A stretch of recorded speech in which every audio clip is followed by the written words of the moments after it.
വർഗീയതയും വിദ്വേഷവും പ്രചരിപ്പിച്ച് വോട്ട് തേടാൻ തെരഞ്ഞെടുപ്പ് പ്രചാരണ വേദികൾ ഉപയോഗിക്കുന്ന പ്രധാനമന്ത്രിയെ കാട്ടിത്തന്ന ഇലക്ഷൻ കാലമാണിത്. വിവിധ വേദികളിലായി ഇതിനോടകം തന്നെ നിരവധി തവണ ന്യൂനപക്ഷങ്ങളെ, പ്രത്യേകിച്ച് മുസ്ലിങ്ങളെ അധിക്ഷേപിച്ചും അവരെ വേർതിരിച്ചുകൊണ്ടും നിരവധി പരാമർശം നടത്തി മോദി.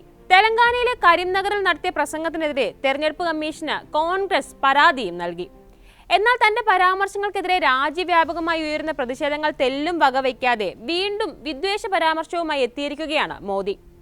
മതത്തിന്റെ അടിസ്ഥാനത്തിൽ കായിക രംഗത്ത് ന്യൂനപക്ഷങ്ങൾക്ക് മുൻഗണന നൽകാനാണ് കോൺഗ്രസ് ഉദ്ദേശിക്കുന്നതെന്നാണ് മോദിയുടെ പുതിയ ആരോപണം. ഇന്ത്യൻ ക്രിക്കറ്റ് ടീം അംഗങ്ങളെ കോൺഗ്രസ് മതാടിസ്ഥാനത്തിൽ തീരുമാനിക്കുമെന്നാണ് മോദി പറയുന്നത്. മധ്യപ്രദേശിലെ ധറിൽ നടന്ന ലോക്സഭാ തെരഞ്ഞെടുപ്പ് റാലിയിലാണ് മോദിയുടെ പുതിയ പരാമർശം. കോൺഗ്രസ് പാർട്ടിയുടെ ഉദ്ദേശം ന്യൂനപക്ഷങ്ങൾക്ക് കായിക രംഗത്ത് മുൻഗണന നൽകുക എന്നതാണ്. അതിനർത്ഥം ക്രിക്കറ്റ് ടീമിൽ ആരൊക്കെ തുടരണം, ആരൊക്കെ തുടരരുത് എന്നൊക്കെ മതത്തിന്റെ അടിസ്ഥാനത്തിൽ കോൺഗ്രസ് തീരുമാനിക്കും. 1947 ശേഷം രാജ്യത്തെ 3 ഭാഗങ്ങളായി വിഭജിച്ചത് എന്തുകൊണ്ടാണെന്ന് കോൺഗ്രസിനോട് ഞാൻ ചോദിക്കുകയാണ്. അന്ന് രാജ്യം മുഴുവൻ പാകിസ്ഥാൻ ആവുകയും ഇന്ത്യ ഇല്ലാതാവുകയും ചെയ്യുമായിരുന്നു. ഞാൻ ജീവിച്ചിരിക്കുന്നിടത്തോളം കാലം വ്യാജ മതേതരത്വത്തിന്റെ പേരിൽ ഇന്ത്യയുടെ സ്വത്തം ഇല്ലാതാക്കാനുള്ള ഒരു ശ്രമവും വിജയിക്കാൻ അനുവദിക്കില്ല, മോദി പറയുന്നു.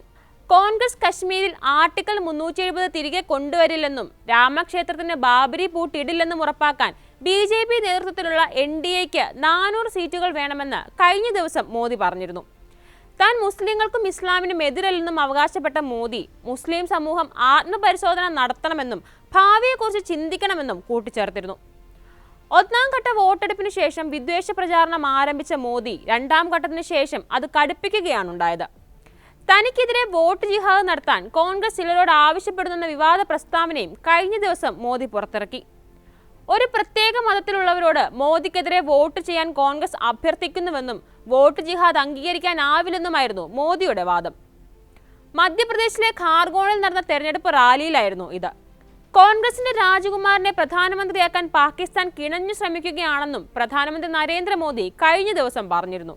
പേര് പറയാതെ കോൺഗ്രസ് നേതാവ് രാഹുൽ ഗാന്ധിയെ ഉന്നം വെച്ചായിരുന്നു മോദിയുടെ പരാമർശം. പാകിസ്ഥാന്റെ അനുയായിയാണ് കോൺഗ്രസ് പാർട്ടിയെന്നും മോദി ആരോപിച്ചിരുന്നു. ഗുജറാത്തിലെ ആനന്ദിൽ തെരഞ്ഞെടുപ്പ് റാലിയെ അഭിസംബോധന ചെയ്യവെയായിരുന്നു ഈ പരാമർശം. താൻ ജീവിച്ചിരിക്കുന്ന കാലത്തോളം SC/ST വിഭാഗങ്ങളുടെ ചെലവിൽ മുസ്ലിങ്ങൾക്ക് മതത്തിന്റെ അടിസ്ഥാനത്തിൽ സംവരണം അനുവദിക്കില്ലെന്നും മോദി പറഞ്ഞിരുന്നു. തെലങ്കാനയിലെ മേദക് ജില്ലയിൽ നടന്ന തെരഞ്ഞെടുപ്പ് റാലിയിൽ സംസാരിക്കുകയായിരുന്നു മോദി. കോൺഗ്രസ് അവരുടെ വോട്ട് ബാങ്കിന് വേണ്ടി ഭരണഘടനയെ അവഹേളിക്കാനാണ് ആഗ്രഹിക്കുന്നത്. പക്ഷെ അവർ അറിയണം, ഞാൻ ജീവിച്ചിരിക്കുന്ന കാലത്തോളം ദലിതുകൾക്കും SC/STകൾക്കും OBCകൾക്കും വേണ്ടിയുള്ള സംവരണം മതത്തിന്റെ പേരിൽ മുസ്ലിങ്ങൾക്ക് നൽകാൻ അനുവദിക്കില്ല, മോദി വിശദമാക്കി. രാജസ്ഥാനിലെ ബൻസ്വാരയിൽ നടന്ന തെരഞ്ഞെടുപ്പ് റാലിയിലായിരുന്നു മോദിയുടെ ഇത്തവണത്തെ ആദ്യ വിവാദ വിദ്വേഷ പരാമർശം.